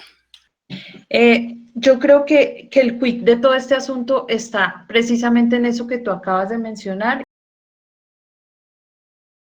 Es que no podemos, es que no existe esa posibilidad de pensar que lo mismo que nosotros hacemos en la presencialidad se puede hacer en la virtualidad. No es posible, nunca usted tendría las mismas opciones. Hay que reformar todo. Digamos que la emergencia, la pandemia nos llevó a hacerlo. Y seguramente quienes no han tenido la experiencia de trabajar virtualidad, pues frente a un computador y un sistema de videoconferencia, lo que pueden hacer es dar las clases que antes daban en la presencialidad. Pero hacer esto, estar enfrentados a este reto de la virtualidad implica repensar nuestras prácticas educativas. Hoy estamos en esto, o sea, no hay vuelta para atrás. Personalmente considero que sería mucho más perjudicial para los estudiantes no darles formación. ¿Por qué? Porque tendrían más tiempo libre, tendrían más desconexión con las formas de estudiar, tendrían más dificultades para reconectarse nuevamente y podríamos tener una mayor deserción universitaria. Los estudiantes y los profesores estamos sobrecargados. Tenemos retos inmensos, gigantes, pero tendríamos muchos más si los estudiantes se desconectan del sistema educativo, si los estudiantes en una situación social y de salud como la que tenemos actual, no tienen la posibilidad de estar vinculados tal vez con las personas que los mantengan en acción, con un cerebro pensante, retándolos y trabajándolos para que estén conectados con la realidad. Yo, aunque creo que es muy difícil, creo que es el momento más importante para mantener a los estudiantes conectados y reflexionando sobre los procesos educativos que les conciernen y sobre su propia profesión en esta pandemia. Ok, Eso sí, adelante. flexibilizando. Muy bien, Sandra. Adelante, César. Muy buenas noches, muchas gracias. César Alfaro de Costa Rica. Quisiera plantear, bueno, algunos elementos que también han señalado y que me parecen que son importantes. Yo formo parte de una universidad pública y esta circunstancia implica que, bueno, que nuestras prácticas clínicas también las hacemos directamente vinculadas con entes públicos, particularmente con el sistema de salud costarricense, que en su mayoría es público. Y esto me lleva a pensar en uno de los ejes que la compañera también planteaba en el sentido de cómo vincular, quizá con un poco más de intensidad o profundidad o reflexión, la fisioterapia y la salud pública, ¿verdad? Esta situación no es exclusivamente sanitaria, sino que también es económica, también es política, también es cultural, y eso ha implicado que también no solo docentes, sino también estudiantes tengamos que abrir nuestro lente analítico para comprender un problema de esta magnitud, ¿verdad? Y creo que terapia física debería ingresar un poco más en esas posibilidades de discutir fenómenos que implican todas estas dimensiones sociales, políticas, culturales y económicas. Creo que hay una oportunidad también de participación nuestra. Con respecto al segundo elemento que quisiera pues casi compartir con el propósito de encontrar socios, aliados, acompañamientos, tiene que ver con las prácticas, con el asunto de las prácticas clínicas. Por supuesto que somos conscientes de que es difícil replicar o transmitir de forma idéntica estos escenarios a una virtualidad. Sin embargo, el contexto así nos lo demanda, ¿verdad? Hemos desarrollado en el conjunto de profesores de la Universidad de Costa Rica empezado algunas estrategias, quizá incipientes, relacionadas con discusiones de casos clínicos, discusiones de guías de práctica clínica, pensando incluso cómo debería transformarse el ejercicio profesional a partir de ahora, siendo también la terapia física una de las profesiones en las que por nuestra naturaleza la posibilidad de contagio es mucho mayor. Entonces creo que más bien agradezco la convocatoria que se hace desde CLADEF y ojalá pudiésemos profundizar en algunas de estas inquietudes que creo que son comunes y nosotros aquí también estamos batallando con ellas. Muchas gracias y buenas noches. Muchas gracias y es el reto que sigue y es el trabajo que nos espera. Profe Aide. Gracias, profe Erika, y gracias a todos y todas. Quisiera agradecer particularmente algunas categorías que han dejado allí de carnada, yo espero, para los siguientes encuentros, y hacer una claridad del entendimiento que estamos haciendo de categorías de que lo virtual apareció con Internet y que entonces las metodologías digitales van a resolvernos los problemas de la formación. Coincido tal vez con la profe Molina en que pensar fundamentalmente cómo las prioridades sociales de dos asuntos particulares como la educación y la salud han puesto a nuestra profesión en uno de los momentos coyunturales más críticos que tenemos, porque si bien la salud y la educación particularmente en nuestros países no son una prioridad ni financiera ni epistemológicamente para estar definido, pues ahora se nos pide que hagamos una resolución fundamentalmente de los dos asuntos desde esto que llamamos la telepresencia, que no es lo virtual y que, insisto, no es solamente Internet. quisiera plantearles una preocupación que dejé allí en el chat, y es que pensar que todo no lo va a resolver esta telepresencia y esta formación por la telepresencia, y que la telepresencia en general garantiza mejores condiciones pedagógicas, es un absurdo. El profesor que le cierra la puerta al estudiante presencial se la va a cerrar también en el modo digital. Y de acuerdo, profe. Ahí hay una ruptura que sería importante mirar. Pero que este asunto nos trae categorías que son muy fuertes y que están imbricadas muy fuertemente en el modelo de formación. Es decir, que si la formación hubiese sido un asunto que nosotros tuviéramos resuelto previamente, la forma como lo resolvíamos era lo de menos, porque tendríamos claro el asunto primario. Entender, por ejemplo, qué significa la ética digital en términos de qué estamos entendiendo por vulnerabilidad, por ser imparcial, por la justicia, cuando se nos va a poner en algún momento dado a pensar que debemos colocar o ventilar a este paciente y no a este, porque la sobrevivencia con una situación de discapacidad no es viable fundamentalmente para los sistemas sociales, para su sostenimiento, es muy crítica, y eso no nos lo va a resolver que utilicemos una plataforma a la otra.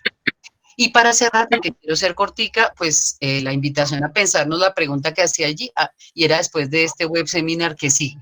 Muchas gracias.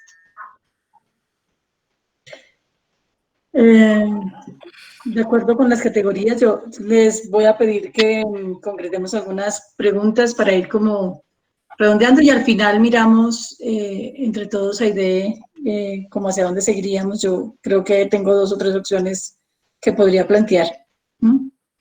Bueno, ahí han pedido la palabra Guillermo, Nancy, Glyn, no identifico quién es, y el profesor Sergio, para entonces cerrar pues con la intervención final de Karin. Entonces seguiría en el orden, perdón, se me fue Guillermo. Sí, buenas noches, ¿no se me escucha? Sí, sí te escuchamos. Buenas noches. Gracias, muy amable. Bueno, he escuchado posturas interesantes, y hay una situación repetitiva que se viene escuchando no solamente en mi país, sino también lo he escuchado en esta ponencia, ¿no? Que es respecto a que no podemos llevar el aula presencial al aula virtual. Y seguramente hay situaciones que sí, evidentemente no pueden conectar de la mejor manera, pero ¿no será acaso que no estábamos haciendo tan bien las cosas en el aula presencial? Que evidentemente, como también escuchaba por ahí, hay situaciones en las que tenemos a un estudiante sentado 6 horas escuchando una clase, y eso habría estado también quizás realizarlo y seguirlo realizando además de ello, ¿no? Porque el hecho de tener un aula virtual con una clase que quizás dure 4 horas o 6 horas, no implica tener al estudiante sentado todo el tiempo. Tampoco implica que el profesor, o que el docente en este caso, tenga que estar dando la cátedra magistral durante esas horas. También implica, como ya han mencionado por ahí, la parte de la reflexión sobre la autonomía del estudiante, el aprendizaje activo, que muchas veces queda solamente en un discurso, el tema de metodologías activas, participativas, colaborativas, ¿no? Que también la dan los entornos virtuales, y que, como también decía la profesora Aide, no son nuevos, no son recientes, solamente que ahora nos hemos dado de cara a la realidad, y bueno, se nos ha pedido implementar muchas cosas que no habíamos pensado en un corto tiempo.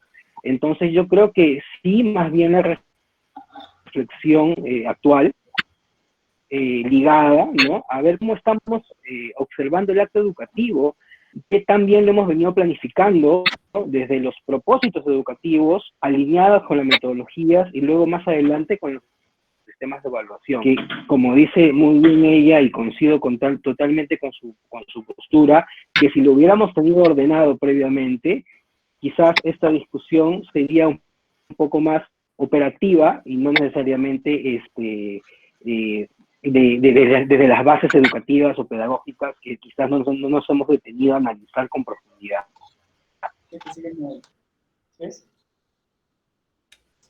Ok, muchas gracias. WTF. Aló. Adelante. Mira, yo quiero mostrar mi pantalla, no sé si me confirman, si ven alguna. ¿Será posible que la persona que está hablando se identifique con su nombre para saber quién habla? Me llamo Andrés Guevara, yo pertenezco a un emprendimiento que se llama Fisiónico. Nosotros, como trabajamos con tecnología, yo quería mostrarles, digamos, que una tecnología que nosotros usamos de inteligencia artificial para hacer reconocimiento de puntos. Yo no sé si ya están mirando mi pantalla. Sí. Se alcanza a ver, en un cuadro muy pequeño se alcanza a ver mi cuerpo, que está siendo monitorizado por el algoritmo de inteligencia artificial. Entonces, lo que les quería mostrar es que también hay una serie de herramientas que ya están, digamos, dadas y que les permiten a los fisioterapeutas hacer más mediciones a través de la distancia. ¿Sí?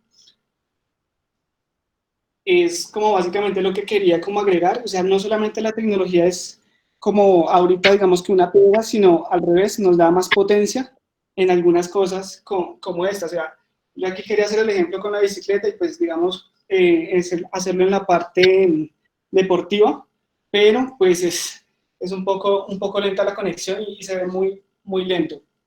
Sin embargo, creo que se alcanza a ver cuál es la intención de que cuando en cualquier movimiento, pues me sigue y se podría implementar como una ayuda, ya sea tanto para la academia como para el ejercicio como tal de los fisioterapeutas. Eso es todo.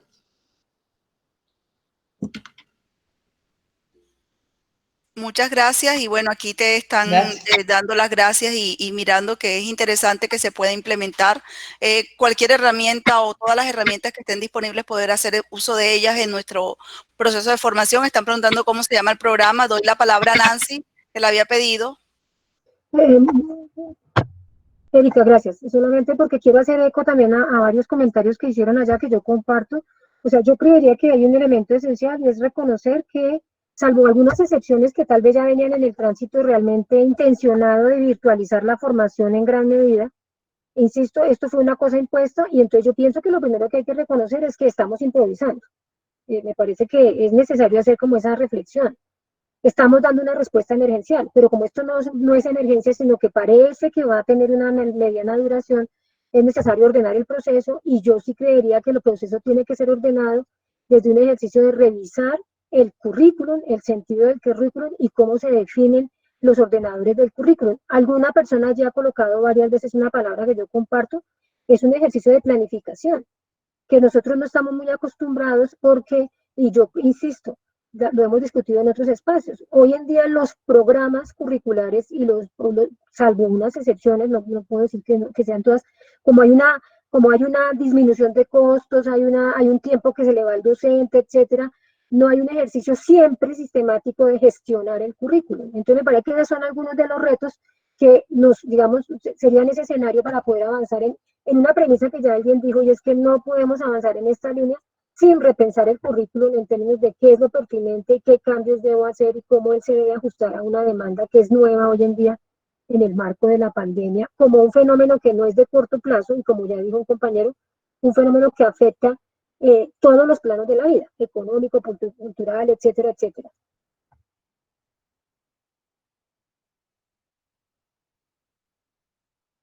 ¿Listo, Nancy? Sí. Ok, damos la palabra al profesor Sergio y luego a Karim. Hay muchos comentarios todavía en el chat, pero ya debemos ir cerrando. Y pues, ¿el profesor Sergio se encuentra presente? Sí, buenas noches. Sergio Crisóstomo de Chile, de la Universidad Católica del Maule, de Talca. Tal vez, a lo mejor, algunos puntos los mencionaron, porque me integré hace como poco más de media hora. Pero hay que tener presente el proyecto formativo que tiene cada una de las escuelas. Y en ese sentido, lo que declara del punto de vista de cómo va a formar a sus estudiantes. En particular, cuando uno establece un perfil de egreso y plantea que la formación va a ser por competencias, el trabajar a través de estos medios virtuales indudablemente que no va a abarcar todos los dominios que deben desarrollarse para lograr una competencia. Distinto es si estamos hablando de profesionales que se estén formando a través de algún medio virtual. Probablemente nosotros mismos hemos estado asistiendo a charlas virtuales con respecto al COVID para actualizar, para profundizar algunas cosas, y dado que ya tenemos competencias instaladas, los saberes son más fáciles de lograrlo. Pero cuando estamos hablando de estudiantes que están en proceso de formación, eso es distinto. Nosotros en particular en nuestra escuela, dada la contingencia, claro, hemos hecho transformaciones desde el punto de vista metodológico, teniendo en consideración la unidad de competencia, los resultados de aprendizaje, y cambiar las metodologías. Y donde obviamente más nos encontramos con problemas es cuando hay componentes procedimentales importantes en los módulos en los cuales uno está trabajando. Y si bien podemos respetar y tratar de generar cambios, la interacción entre un paciente y el estudiante en formación no se va a lograr. Por más que le indiquemos que haga algunas mediciones, probablemente en su entorno más cercano, ¿verdad? Pero indudablemente que no es lo mismo. Entonces nosotros lo hemos asumido como algo temporal, sin saber obviamente hasta cuándo llegará esa temporalidad, pero dado el nivel formativo, por ejemplo, yo coordino la línea de práctica profesionales en mi escuela, es muy distinto programarles algo para los internos, los del último año, que salían a sus prácticas profesionales, que programarle una actividad a los estudiantes que están ingresando a primer año. Entonces son aspectos que cada una de las escuelas debe ver cuál es su proyecto formativo y respetar esos aspectos para modificar su currículum en este contexto. Yo supongo que la mayoría deben estar en contextos de competencia, entonces en ese sentido vamos a tener limitantes. Gracias.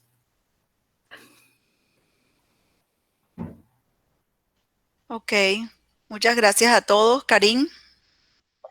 Bueno, primero quiero pues darle las gracias a todos por su participación, todos los aportes que han dado en el chat y los aportes que han dado los panelistas invitados, a quienes agradezco inmensamente el estar aquí. Había una pregunta latente de parte de la profe Aide que quisiera retomar.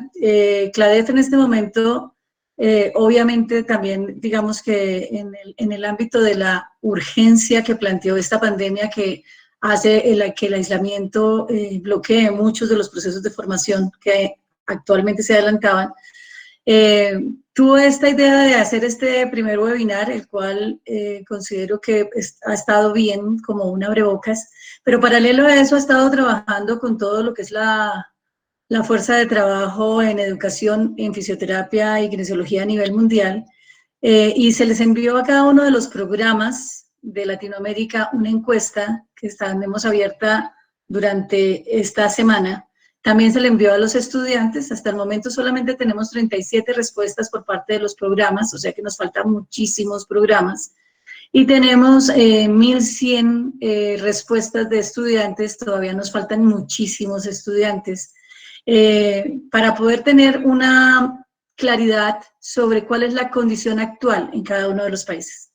De esa condición actual le enviaremos a cada país a partir de sus asociaciones gremiales, que son o sea, nosotros formamos parte de la CLAF y por lo tanto estaremos trabajando alrededor de las organizaciones gremiales y desde allí esperamos que se difunda y se trabaje con todas las entes académicos lo que es el diagnóstico y también algunas de las alternativas de trabajo que se pueden generar en red y algunas de las alternativas de trabajo que nos convocan de manera urgente y otras prioritaria.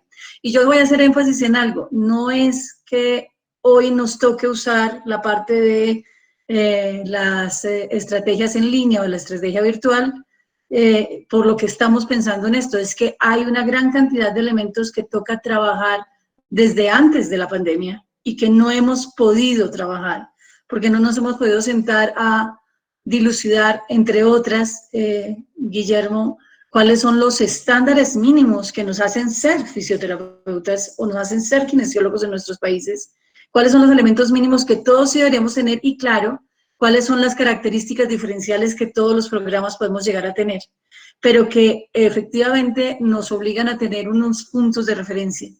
Igualmente, nos obligan a pensar las pedagogías y los procesos de enseñanza-aprendizaje. Por lo tanto, estaremos trabajando con estos esquemas de diagnóstico para enviárselos a los países y estaremos trabajando con un plan de acción que puede convocar, entre otras, a otras reuniones de trabajo, ya mucho más de alianzas estratégicas entre los diversos países, para que generemos los procesos de desarrollo y las formulaciones de lo que queremos formar en respuesta a las necesidades de nuestros países y a estas realidades de Latinoamérica. Yo los invito de verdad a que por favor motiven en sus países a el desarrollo de las encuestas que están circulando, de las 2 encuestas que están circulando, de aquí al viernes, bueno, puede ser hasta el sábado, cuando tendremos que hacer un corte y mirar cuáles son los elementos cruciales de trabajo, muchos de los cuales han salido hoy acá, en términos de volver a pensar y a rediseñar muchos de los procesos de enseñanza-aprendizaje. Ya Sandra, Nancy, Verónica y Rosmi nos hacían énfasis en eso. Y creo que desde ahí empezaremos a enviar algunas ideas. Nosotros como CLADEF podemos dar algunos lineamientos generales. Las encuestas, Sergio, las enviamos a las asociaciones gremiales y de ahí debieron enviarlas a los programas o a las asociaciones de facultades o de programas de cada uno de sus países. Y entonces, pues, por favor, participen en esto y con esto empezaremos a hacer como un plan de trabajo conjunto que nos permita dilucidar el ser, el hacer y el para qué de cada una de las acciones que alentamos en los procesos de educación, formación, fisioterapia y kinesiología. A mí no me resta nada más que agradecerles de verdad su presencia y su paciencia. Tuvimos en algún momento la sala completamente llena, es decir, 250 personas y varias tratando de entrar. Y obviamente las ocupaciones que en estas épocas de aislamiento hacen que en este momento ya ustedes hayan resistido más de la cuenta. Yo les mando un abrazo fuerte a todos y mis más sinceros agradecimientos por toda la labor que en estos momentos están adelantando. Mil gracias. Feliz noche para todos, gracias. Gracias, Erika. Gracias, buenas noches. Gracias a todos.